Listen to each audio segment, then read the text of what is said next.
Quand j'avais 18 ans, je suis rentré à la maison et il n'y avait plus de meubles, plus de famille, et une note sur le sol, tu es déjà une adulte. Nous sommes convaincus que tu t'en sortiras et que tu réussiras. Réussir. Je m'en suis très bien sorti.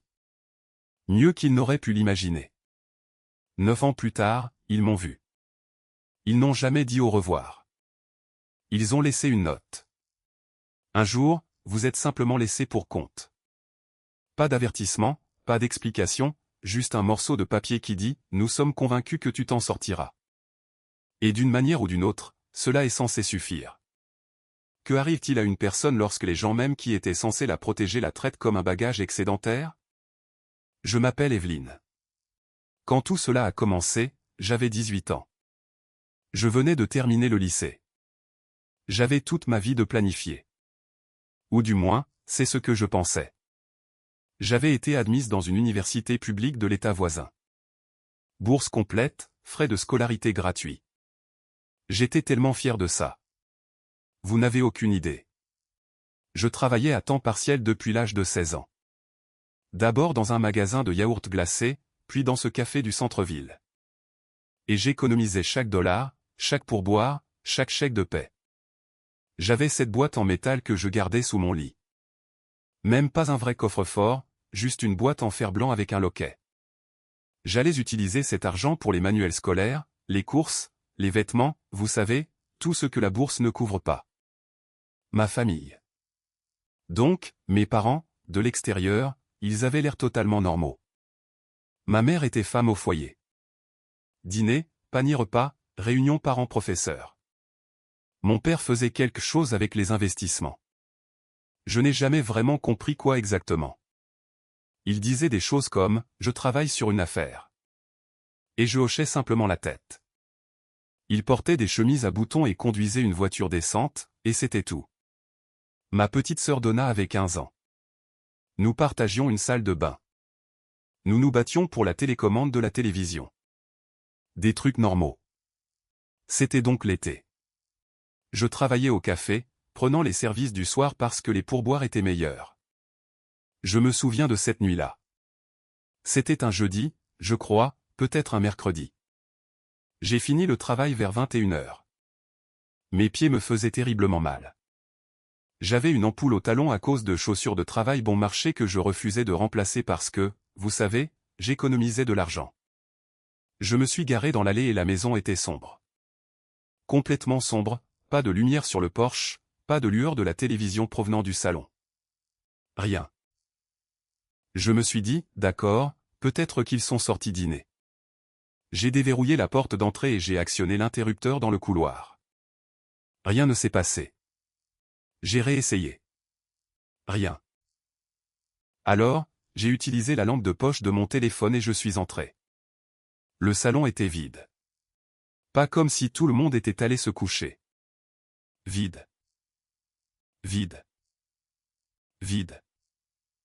Le canapé avait disparu. La télévision avait disparu. La table basse, la bibliothèque, cette lampe moche que ma mère avait achetée dans un vide-grenier et qu'elle adorait pour une raison quelconque. Tout avait disparu. Je me souviens que la lampe de poche de mon téléphone tremblait parce que ma main tremblait. J'ai traversé tout le rez-de-chaussée. La cuisine, pas de table, pas de chaise. Le réfrigérateur était toujours là, mais débranché et ouvert. Il y avait des marques sur le sol là où se trouvaient les meubles. Et puis je l'ai vu sur le sol du salon. Une feuille de papier pliée une fois, l'écriture de ma mère. Je me suis assise par terre parce qu'il n'y avait littéralement rien d'autre sur quoi s'asseoir. Elle écrivait qu'ils avaient dû partir de toute urgence, qu'ils avaient des difficultés. Ce mot, difficulté. Elle écrivait que j'étais déjà une adulte et que son père et elle étaient convaincus que je ferais face à tout et que je réussirais. Elle écrivait qu'ils avaient emmené Donna parce qu'elle était encore petite. Et puis cette partie, elle écrivait qu'ils avaient pris mon argent parce qu'ils en avaient plus besoin en ce moment. 2 ans de pourboire et de chèques de paie et de renoncement à acheter des choses que je voulais. Ils en avaient plus besoin. À la fin, elle écrivait que je ne devais pas les chercher. Je suis resté assise là, sur le sol, à lire et à relire cette note comme si, d'une manière ou d'une autre, les mots allaient changer. Et puis je me suis levé et j'ai couru à l'étage dans ma chambre. Ma porte était ouverte. Mon lit était toujours là. Ils avaient laissé le lit. Quelle générosité, n'est-ce pas?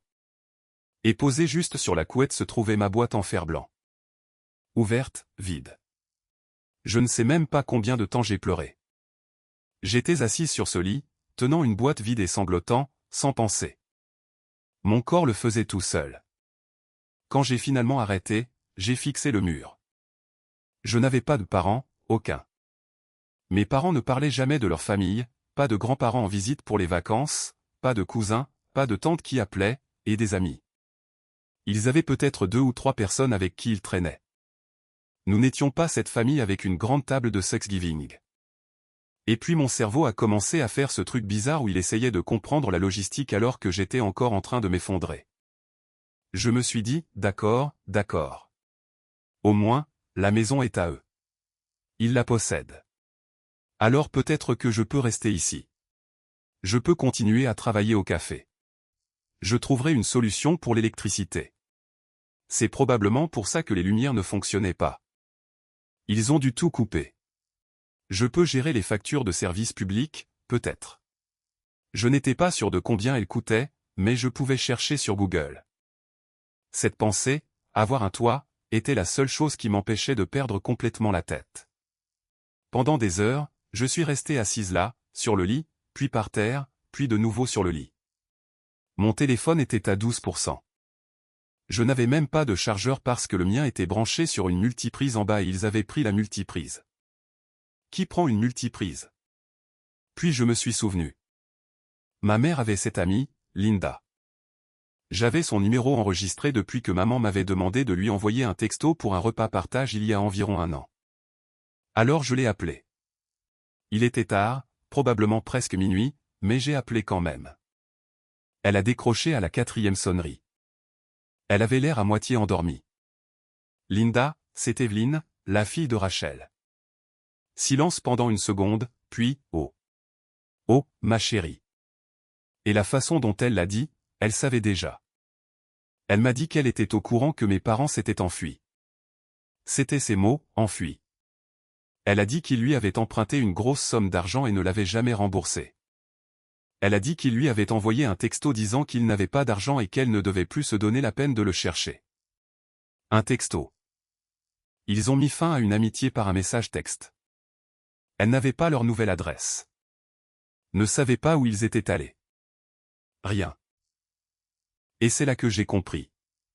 Mes parents n'étaient pas seulement partis. Ils n'avaient pas seulement pris mon argent. Ils fuyaient les gens à qui ils devaient de l'argent.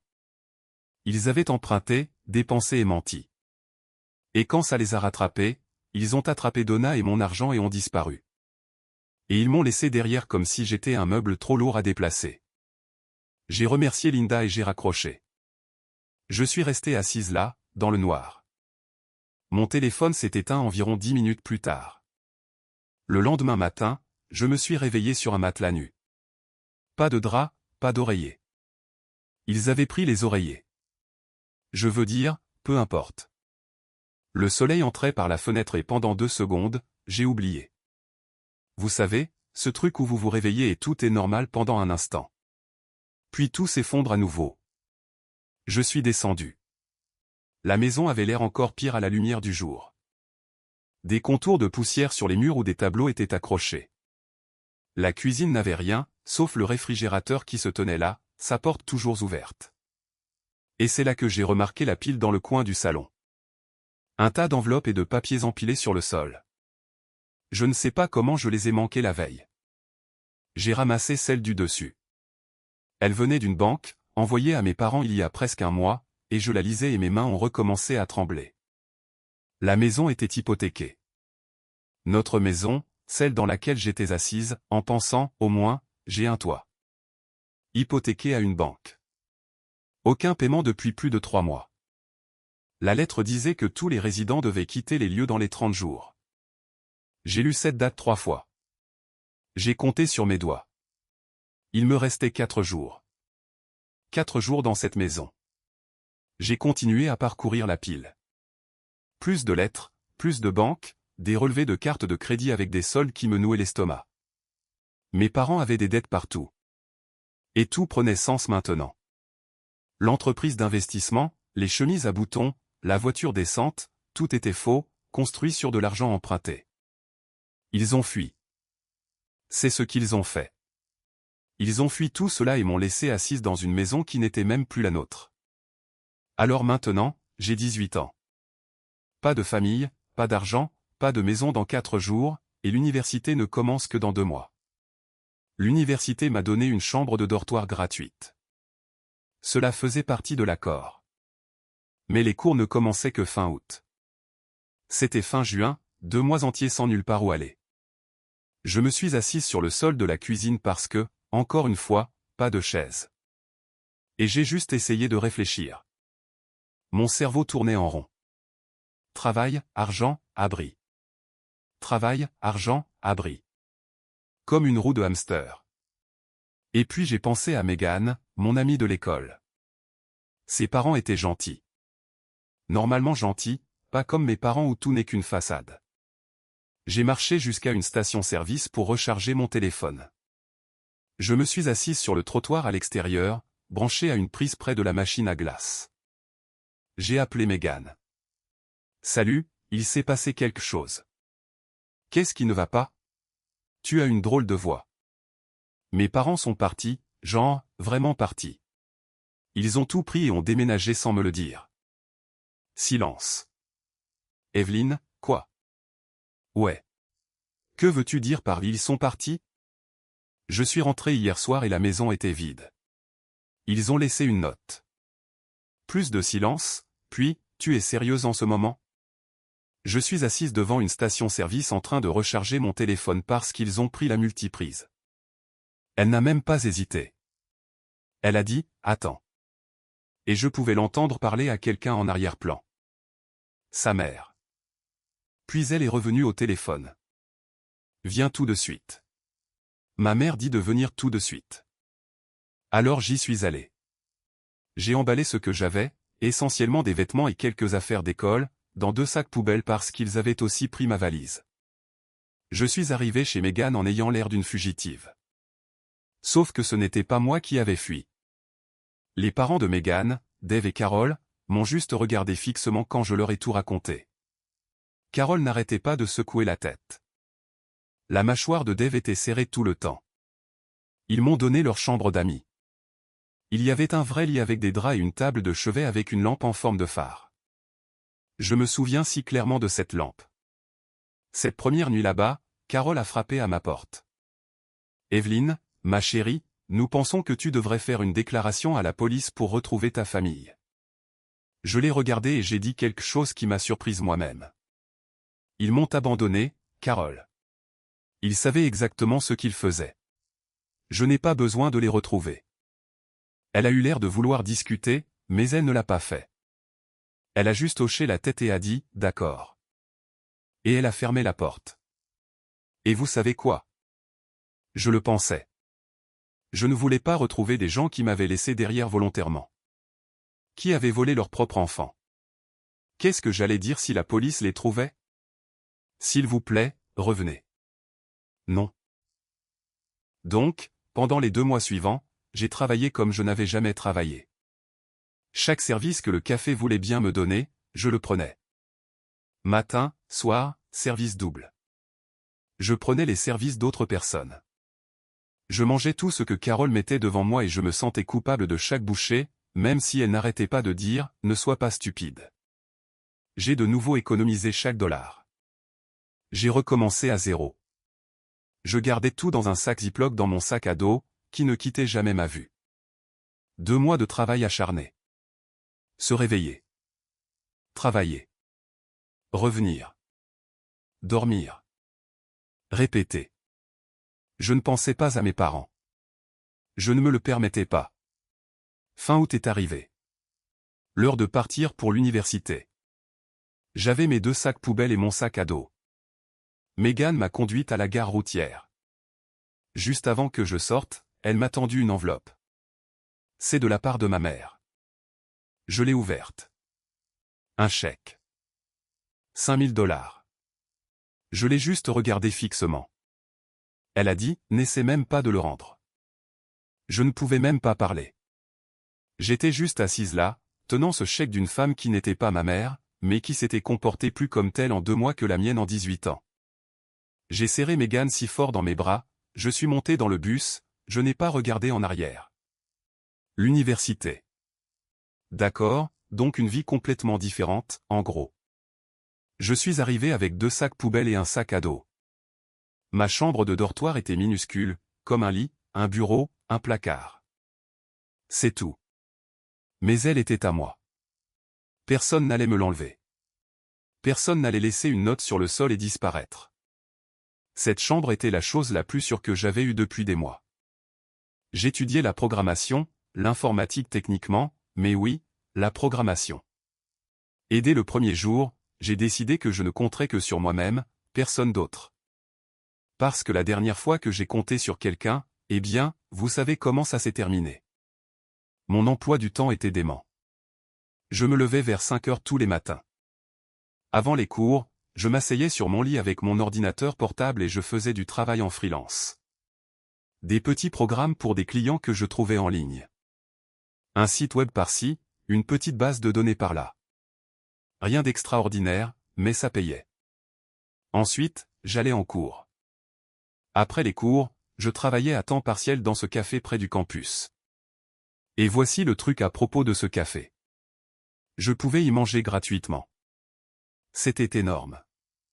C'était littéralement la raison pour laquelle j'avais choisi ce travail. La nourriture gratuite signifiait que je n'avais pas à dépenser d'argent pour les courses. Chaque centime comptait. Je comptais chacun d'entre eux. J'ai vécu comme ça pendant des années. J'achetais des vêtements dans des friperies. Je ne sortais pas. Je ne faisais pas la fête.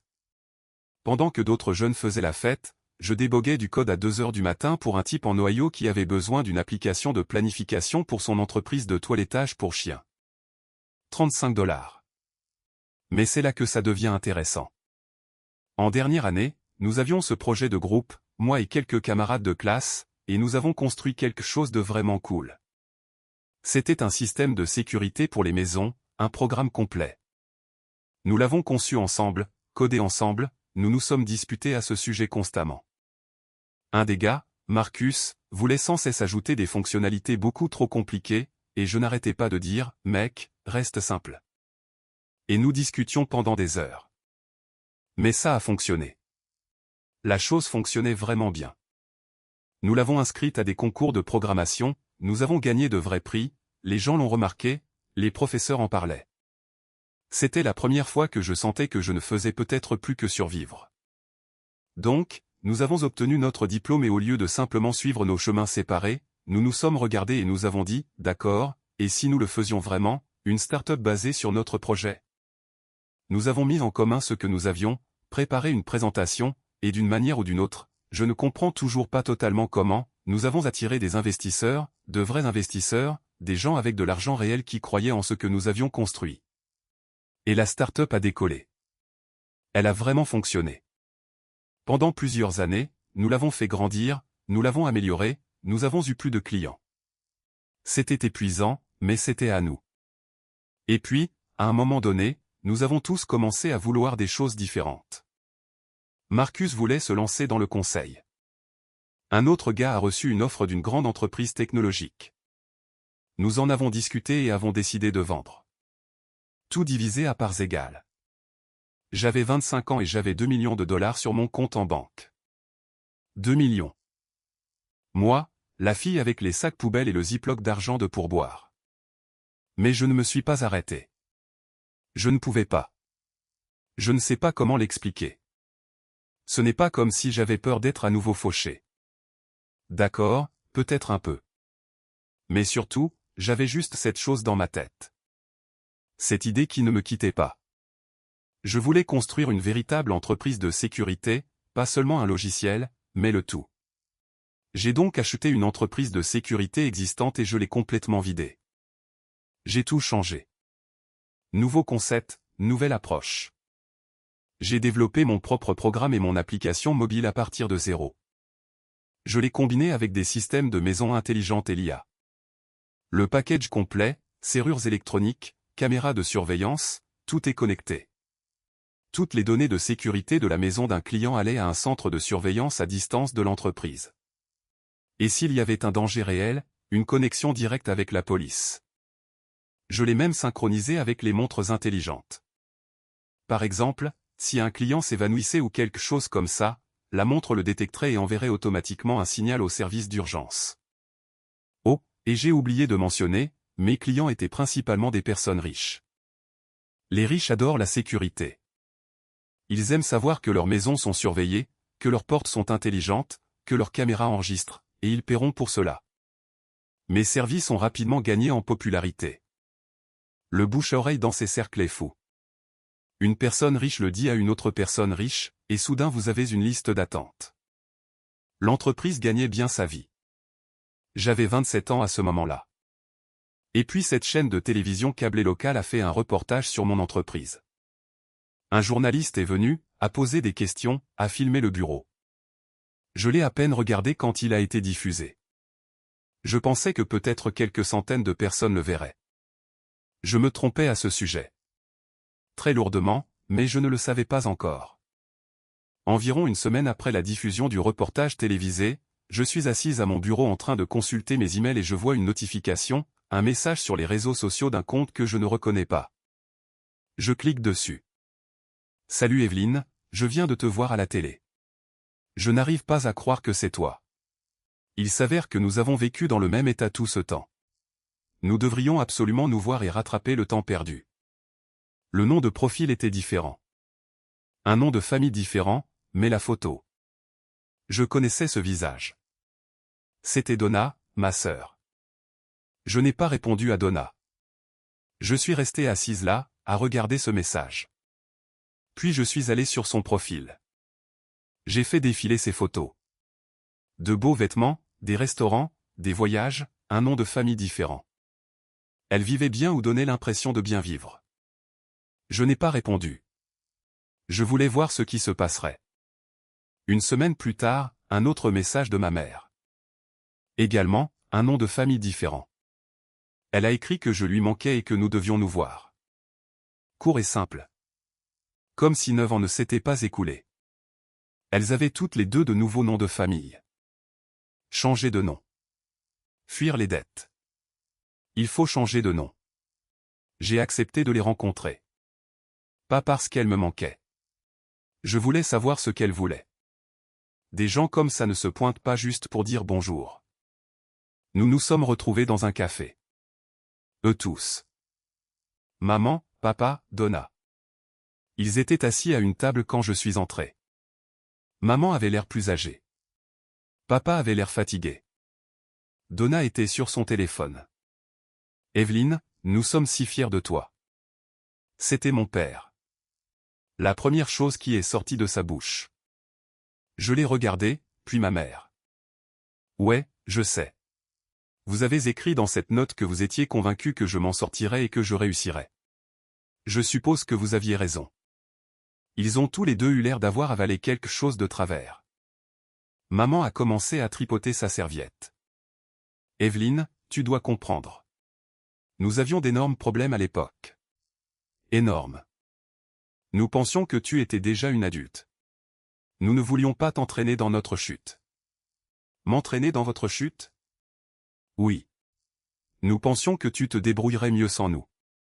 Vous vouliez vous débarrasser de moi. Comme d'un lest. Vous avez gardé Donna parce qu'elle avait 15 ans et moi. Vous m'avez juste coupé. Personne n'a rien dit pendant une seconde. Donna regardait toujours son téléphone, ou faisait semblant. Écoutez, je n'ai pas beaucoup de temps. Ai-je dit. Alors, que voulez-vous vraiment? Papa s'est raclé la gorge, a regardé maman, puis de nouveau moi. Nous sommes dans une situation difficile, Evelyne. Financièrement, nous avons des dettes, beaucoup de dettes, encore une fois, et nous avons besoin d'aide pour sortir de cette situation. Nous avons besoin d'argent. Le voilà. Le voilà, le pot aux roses. Nous savons que tu as bien réussi. A ajouté maman. Nous avons vu le reportage télévisé, ton entreprise, tu as de l'argent, Evelyne, et nous sommes tes parents. Tu devrais nous aider. Combien? 500 000. J'ai failli rire. Presque. 500 000 $ de la part de la fille que vous avez laissée dans une maison vide avec une note. Vous m'avez abandonné. Vous saviez que je serais à la rue. Vous avez volé mes économies. L'argent que j'ai gagné en travaillant depuis l'âge de 16 ans. Et maintenant vous voulez un demi-million. Evelyne, ne sois pas sans cœur. Ne sois pas cruelle. Tu peux facilement régler nos dettes. Ce n'est rien pour toi. Pas un centime. Ai-je dit. Pas un seul. Cette conversation est terminée. Ils se sont mis en colère, tous les trois. Le visage de maman est devenu rouge. Papa a repoussé sa chaise. Donna a finalement levé les yeux de son téléphone et m'a lancé un regard comme si j'étais la pire personne au monde. Ils sont partis, n'ont pas dit au revoir. Le lendemain, un message de Donna. Elle a écrit qu'elle n'avait que 15 ans à l'époque, qu'elle ne pouvait rien faire, que leurs parents lui avaient dit que je ne voulais pas venir avec eux, que j'avais choisi de rester. Je l'ai lu 2 fois. Ils lui ont dit que j'avais choisi de rester. Bien sûr, parce que dire à votre plus jeune fille, nous laissons tomber ta sœur. Ça sonne mal. Alors, ils ont inventé une histoire. Je n'ai pas répondu tout de suite. J'ai demandé à mon équipe de sécurité de faire une vérification des antécédents de Donna. Finance, historique de crédit. Et ce qu'ils ont trouvé, c'est qu'elle vivait bien au-dessus de ses moyens. Carte de crédit au maximum, dettes qui s'accumulent, factures impayées partout. Exactement ce que nos parents ont fait. Le même chemin. Je lui ai répondu, je lui ai dit que je ne l'aiderais pas. Une semaine plus tard, elle s'est présentée à mon bureau, a bousculé la réceptionniste et est venue directement à ma porte. Si tu ne nous donnes pas l'argent, j'irai voir les médias. Je donnerai des interviews. Je dirai à tout le monde que tu as abandonné ta famille et refusé de l'aider. Est-ce que maman et papa t'ont poussé à faire ça? Ils sont tout à fait d'accord avec moi. Je l'ai regardé, puis je me suis dirigé vers mon coffre-fort, je l'ai ouvert, j'ai sorti un dossier, le même que j'avais pris dans cette maison il y a 9 ans. Avis de banque, relevé de carte de crédit, et la note. La note de maman. Je l'ai posée sur le bureau. Tu vois ça? Des avis de toutes les banques que tes parents ont fui. J'ai leurs nouveaux noms, vos adresses. Si vous ne me laissez pas tranquille, vous tous, j'envoie ça à chacune de ces banques. Donna a fixé le dossier. Elle n'y a pas touché. Son visage a changé. Elle s'est retournée et est sortie, a claqué la porte si fort que le cadre a tremblé. Et c'était tout. Je n'ai plus jamais entendu parler d'aucun d'eux. Quelques mois plus tard, mon équipe de sécurité m'a dit qu'ils avaient de nouveau déménagé. Destination inconnue. En fuite. Toujours en fuite. Je m'en fiche. Honnêtement. Je ne ressens rien à ce sujet. Ni colère, ni tristesse. Ce sont juste des gens que je connaissais. J'ai toujours cette note. Je l'ai gardée toutes ces années. Parfois, je la sors et je la regarde. Nous sommes convaincus que tu t'en sortiras et que tu réussiras. Ouais, je l'ai fait. Je m'en suis très bien sorti. Mieux qu'il n'aurait jamais pu l'imaginer.